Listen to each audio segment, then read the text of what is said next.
नमो नमः विद्यार्थियों, मैं BL सैनी भरत सैनी आपके लिए पुनः ऑनलाइन क्लासों में उपस्थित हूँ। जैसा कि हम विद्यार्थियों अनुवाद प्रकरण पढ़ रहे थे और जिसने पिछली क्लास मेरी नहीं देखी है वो मेरा YouTube चैनल संस्कृत शिक्षण बाय BL सैनी को सब्सक्राइब करके पिछली वीडियो जरूर देख ले, ताकि जो हमारा कारक प्रकरण है वो अच्छी प्रकार से समझ में आए। चलो विद्यार्थियों, हम कारक प्रकरण में आज कर्ण कारक का अध्ययन कर रहे हैं। इससे पहले हमने कर्ता कारक और कर्म कारक का अध्ययन कर लिया। आज हम कर्ण कारक का अध्ययन करने जा रहे हैं। सबसे पहले हम कर्ण कारक क्या होता है, यानी क्रिया की सिद्धि में जो अत्यंत सहायक होता है वह ही कर्ण कारक होता है। तो साधक तमम कर्ण, ये परिभाषा होगी इसकी, यानी जो इसकी वो क्रिया को सिद्ध करने में जो अत्यंत सहायक हो उसे ही कर्ण कारक कहते हैं। सबसे पहले हम जो सूत्र हैं उनका अध्ययन करेंगे। तो कर्ण कारक का मैं आपको पहला सूत्र बता रहा हूं, कर्तृकर्णयोः तृतीया। कर्तृकर्णयोः तृतीया।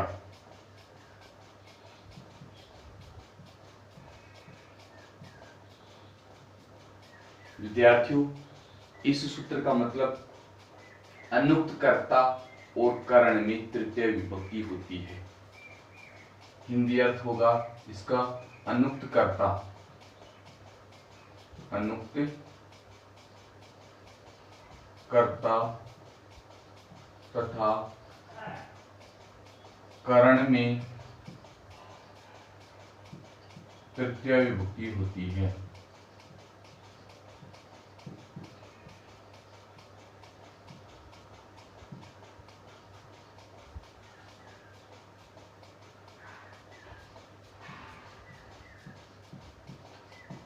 अब बात आती है अनुक्त कर्ता की। अनुक्त कर्ता क्या होता है? अब अनुक्त कर्ता के बारे में हम अध्ययन करेंगे। एक तो उक्त कर्ता होता है और एक अनुक्त कर्ता होता है। ध्यान रखना विद्यार्थियों, अनुक्त कर्ता का प्रयोग हमेशा कर्म वाच्य में होता है। अनुक्त कर्ता का प्रयोग कर्म वाच्य में करेंगे और उक्त कर्ता का प्रयोग कर्तृवाच्य में करेंगे। तो हम बात करते हैं अनुक्त कर्ता की। अनुक्त कर्ता क्या है? यानी अनुक्त कर्ता वह है जिसका प्रभाव क्रिया पर नहीं पड़ता है। यानी अनुक्त कर्ता की हम परिभाषा लिखें तो अनुक्त कर्ता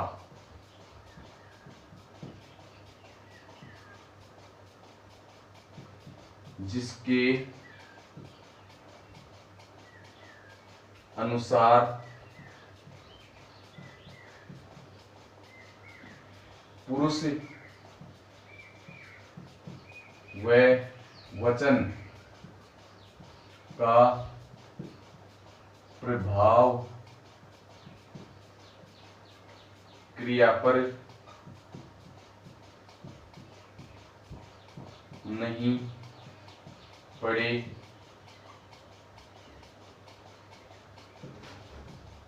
वह अनुक्त कर्ता होता है। चाय बड़ी है। अब हम अनुक्त कर्ता की बात करते हैं। तो अनुक्त कर्ता का मतलब जिसके ऊपर क्रिया का प्रभाव नहीं पड़े, यानी उसके अनुसार न तो पुरुष का प्रयोग होगा न ही वचन का प्रयोग होगा, वो अनुक्त कर्ता होगा। और उक्त कर्ता वह है जो सीधा क्रिया को प्रभावित करता है। तो ये ध्यान रखने की बात है, अनुक्त कर्ता के अनुसार हम क्रिया का प्रयोग नहीं करते हैं और उक्त कर्ता के अनुसार क्रिया का प्रयोग करते हैं। ये विशेष अंतर है। तो विद्यार्थियों, ये ध्यान रखने की बात है, अनुक्त कर्ता और उक्त कर्ता। तो अनुक्त कर्ता में तो तृतीय विभक्ति होती है और उक्त कर्ता में प्रथमा विभक्ति होती है। इस प्रकार से हम इसको स्मरण कर लेंगे। और अनुपकर्ता का प्रयोग हमेशा कर्मवाच्य में होता है। अनुपकर्ता होता है जिसका प्रयोग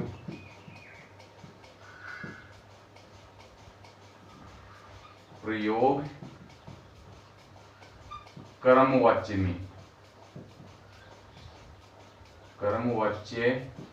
में किया जाता है। ये बात याद रखने की है अनुपकर्ता के लिए। अब हम जो अगला सूत्र है हमारा, जो करण की परिभाषा बताएगा, साधक तमम करणम। साधक तमम करणम यानी क्रिया की सिद्धि में जो अत्यंत सहायक हो वह करण होता है, उसकी करण संज्ञा होती है। क्रिया की सिद्धि में अत्यंत सहायक की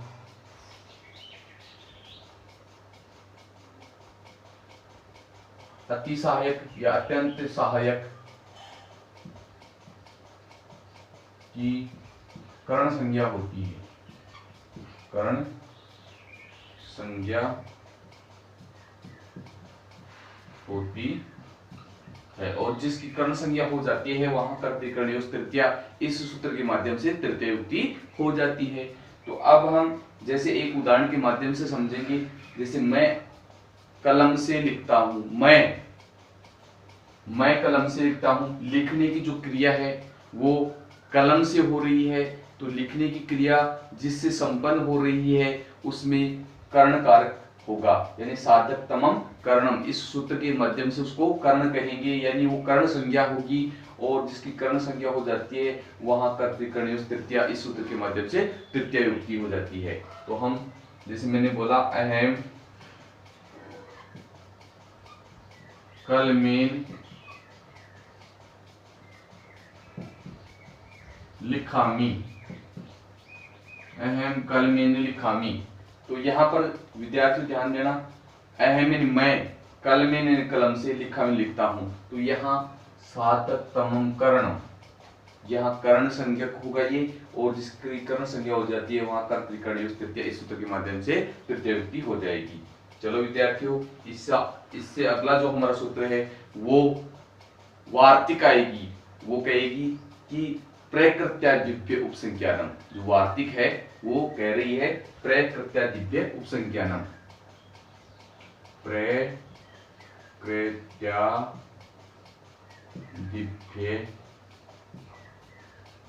उपसंख्यानम।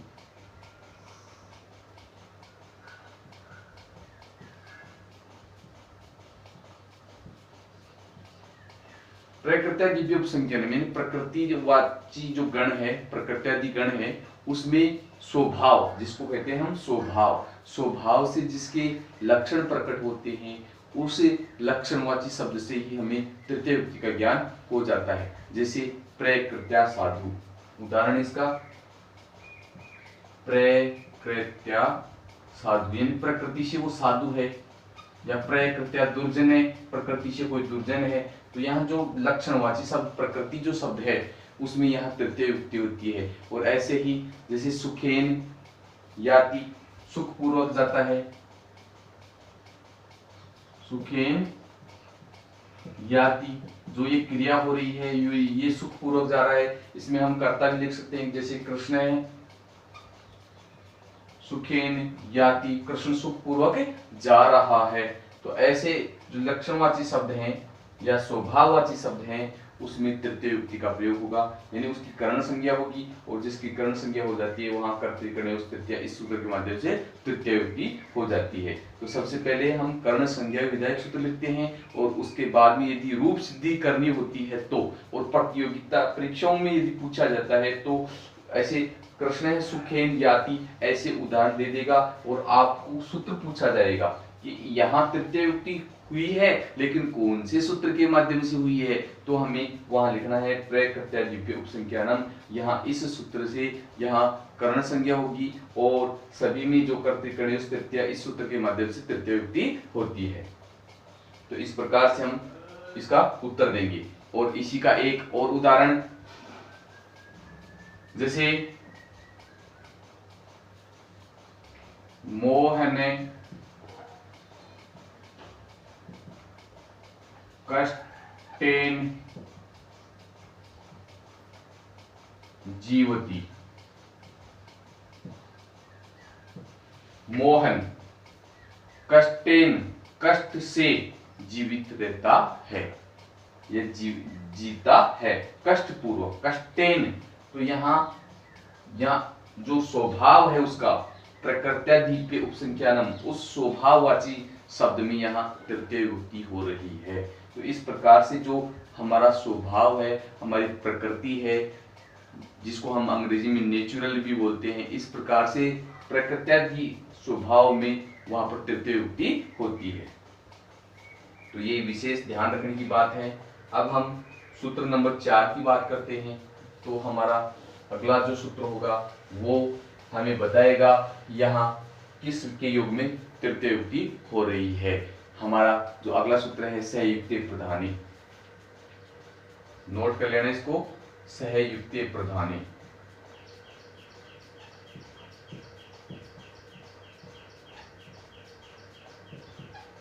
विद्यार्थियों, ये अव्यय पद होते हैं, जिसे सह, साकम, सार्धम,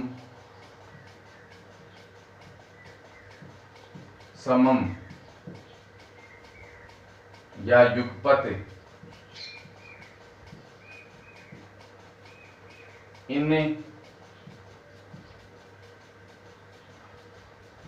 अव्ययों के योग में अप्रधान कर्ता की कर्ण संज्ञा होती है, और जिनकी कर्ण संज्ञा हो जाती है उनकी कर्तृकर्णियों तृतीया सूत्र के द्वारा तृतीय युक्ति हो जाती है। अब हम सह, साकम, सार्धम, समम इनका एक एक उदाहरण देकर के देखते हैं। जैसे जनक है पुत्रेण सह क्षेत्रम गच्छति। यहाँ विद्यार्थी ध्यान देखना, सह का प्रयोग हो रहा है, यानी जनक का पिताजी पुत्र के साथ खेत में जाते हैं। तो इस प्रकार से यहाँ जो पद आया है सह, तो इसके स्थान पर यदि साखम, सार्धम, समम, युगपत इनका भी प्रयोग हो सकता है, और इन सब का अर्थ साथ होता है। तो सह साथ, साकम साथ, सार्धम, समम इन सब का साथ, युगपत यानी एक साथ।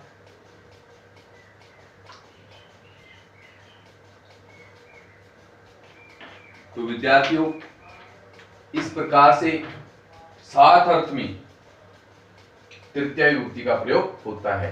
तो यहां सह के स्थान पर साकम भी हो सकता है, सार्धम भी हो सकता है, या समम भी हो सकता है, या युगपत भी हो सकता है, और सभी का अर्थ एक ही होगा, साथ में। तो पिताजी पुत्र के साथ खेत में जाते हैं। तो इसका संस्कृत अनुवाद जनक है पुत्रेण सह क्षेत्रम गच्छति।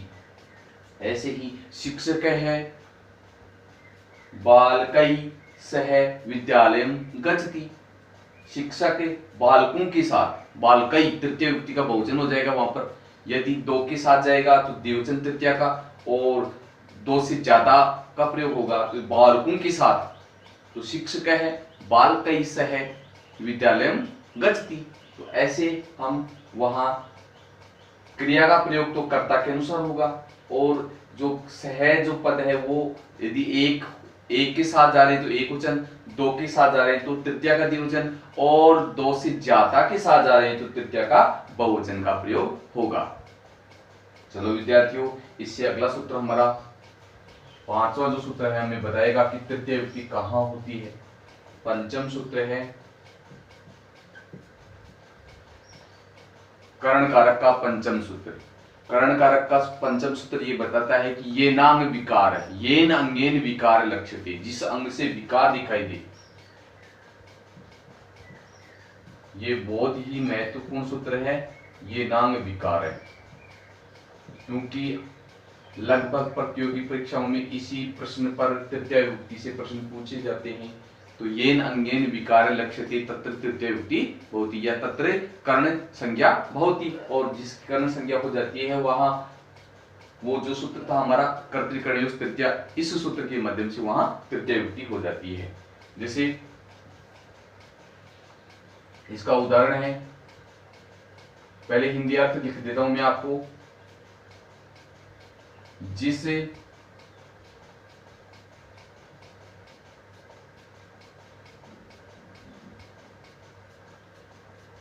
कर्ता के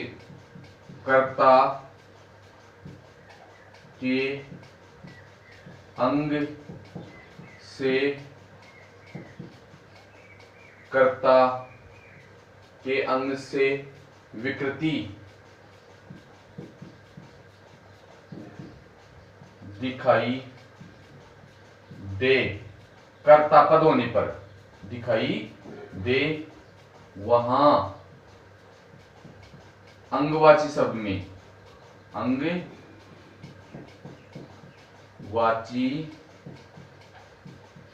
शब्द में तृतीय विभक्ति होती है, यह कर्ण कारक होता है, कर्ण संज्ञा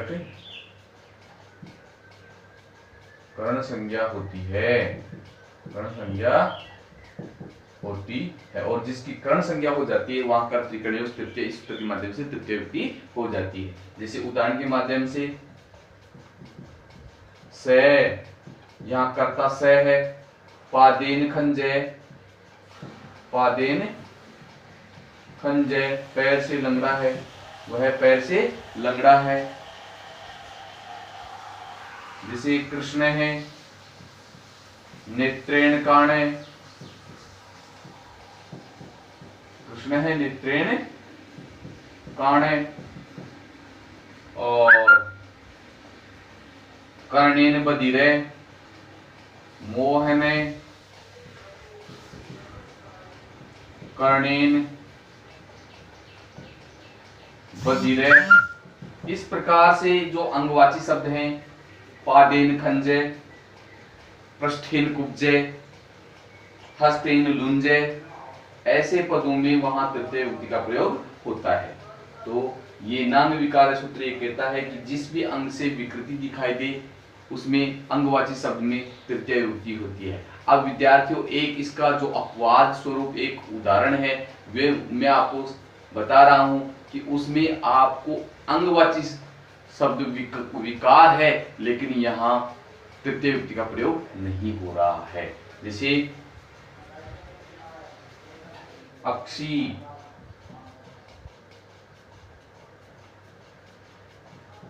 काणम अस्य, अस्य इसकी, अक्षी यानी आंख, काणम काणी, ये यहां पर अंगकार आ रहा है, इसकी आंख है, लेकिन ये दोनों अंगवाची ही है, यहां कर्ता की भूमिका नहीं है। यानी आंख काणी है तो दोनों ही अंगवाची होगी, आंख का इससे संबंध नहीं है, कर्ता से नहीं, इसकी आंख काणी है।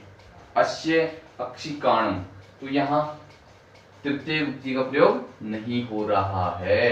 ये अपवाद समझ लीजिए इसको, अपवाद। तो क्योंकि अपवाद क्यों है ये?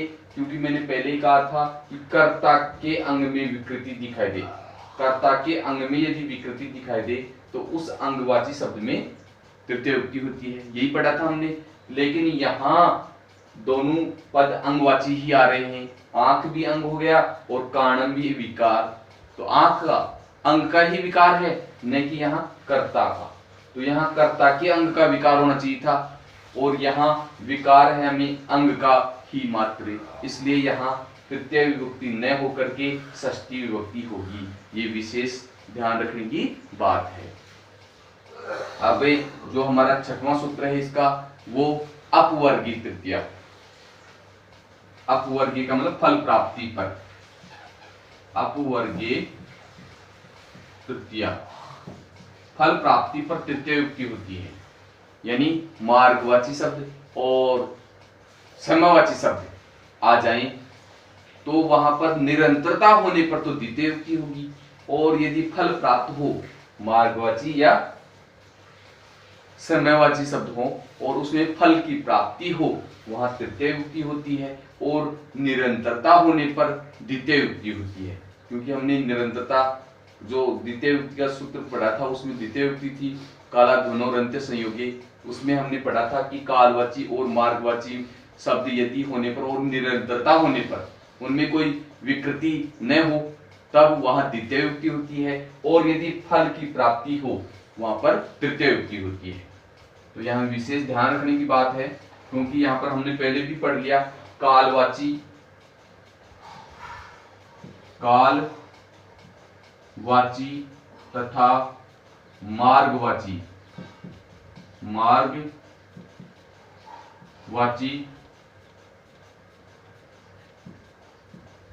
शब्दों के साथ फल की प्राप्ति होने पर, फल प्राप्ति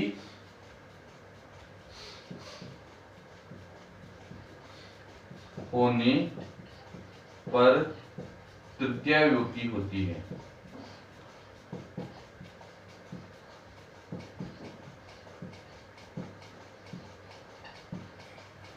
जैसे अब हम इसका उदाहरण देकर के समझेंगे कि जैसे मासेन गणितम पठितवान, बालक है या छात्र है, मासेन गणितम पठितवान। अब यहाँ विद्यार्थी ध्यान देने की बात है कि छात्र ने 1 महीने से गणित को पढ़ लिया, यानी गणित पूरी पढ़ ली। यहाँ फल प्राप्त हो रहा है किसका? गणित विषय के अध्ययन का। तो फल प्राप्त हो रहा है, तो फल प्राप्ति होने पर यहाँ समयवाची शब्द आ गया मासेन। तो समयवाची शब्द और मार्गवाची शब्द यदि फल प्राप्ति होने पर हो तो वहां पर तृतीय युक्ति का प्रयोग होगा। ये विशेष ध्यान रखने की बात है। ये मैंने आपको मार्गवाची का उदाहरण दिया, अब कालवाची का उदाहरण और दे रहा हूं। कालवाची आ गया, मार्गवाची का उदाहरण जैसे मार्ग यानी रास्ता, क्रोसेन बालक है,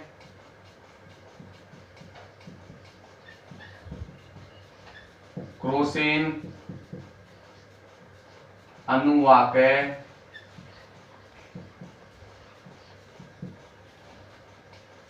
अनुवाकम,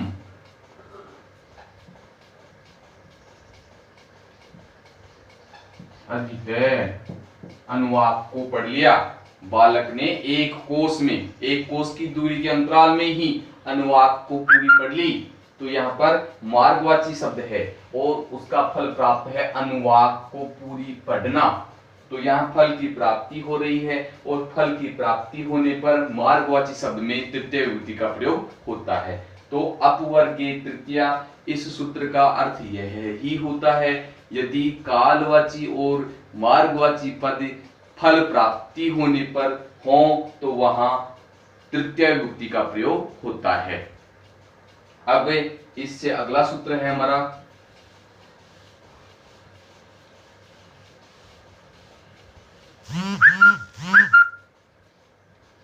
सातवां सूत्र। अब विद्यार्थियों ये सूत्र कहता है कि इत्थम भूत लक्षणे, इत्थम भूत लक्षणे।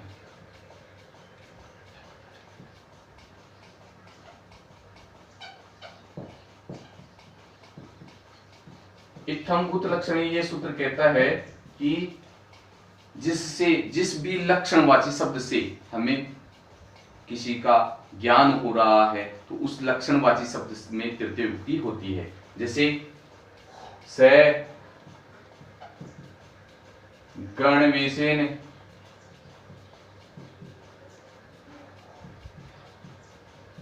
गणवेशेन छात्र है प्रतीयते। यहाँ पर छात्र किससे ज्ञात हो रहा है? गणवेशेन, ड्रेस वेशभूषा से हमें छात्र का पता चल रहा है कि जिसने स्कूल की वेशभूषा पहन रखी है, तो हम उस गणवेश शब्द में तृतीय विभक्ति का प्रयोग कर देंगे। ऐसे ही से जटाभिस्ताप से, किसी की जटाएं बढ़ी हुई हैं, लंबी लंबी जटाएं हैं, तो से या से का प्रयोग हम लिख भी सकते हैं, नहीं भी लिखे तो कोई बात नहीं। जटाभिस्ताप से परीक्षा की दृष्टि से जो उदाहरण आएगा, जटाभिस्ताप से, जटाभिस्ताप से, तो इस उदाहरण में जटाभि जो पद है वो तृतीय विभक्ति में है, क्योंकि यहाँ तपस्वी ज्ञात होता है जटाओं से। वो किससे प्रतीत हो रहा है? जटाओं से तपस्वी ज्ञात हो रहा है। तो इत्थम भूत लक्षणे जो सूत्र है वो कह रहा है कि जिससे भी लक्षणवाची शब्द से हमें उसका ज्ञान हो, उसमें तृतीय विभक्ति का प्रयोग होता है। जैसे अब यहाँ कर्ता हम से भी लिख सकते हैं, या मोहन है, सोहन है, कुछ भी कर्ता लिखा जा सकता है जटाभिस्ताप से। इसका अर्थ यह ही होगा कि जटाओं से तपस्वी ज्ञात होता है। ऐसे ही और अनेक उदाहरण हो सकते हैं, जैसे शुतेन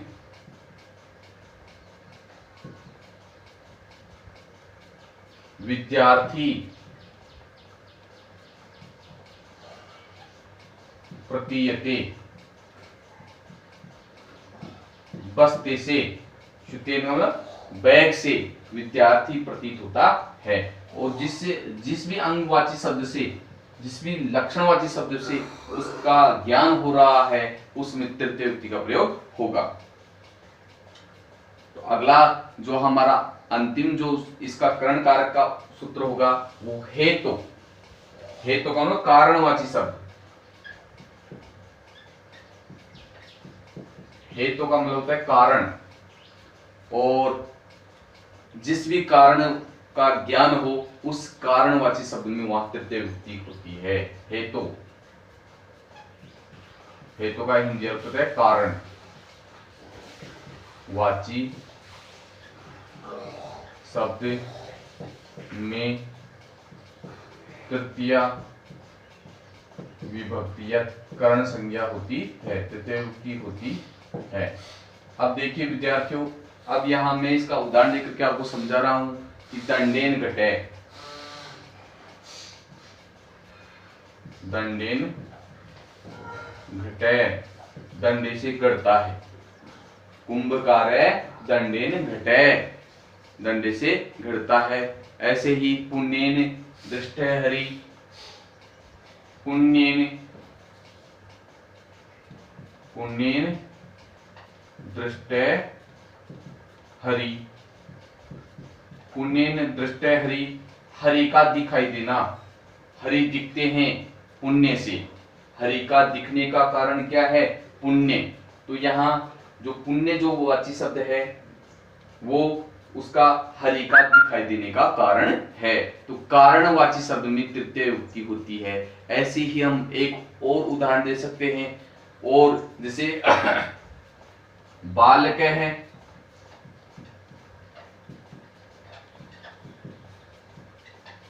अध्ययनेन, अध्ययनेन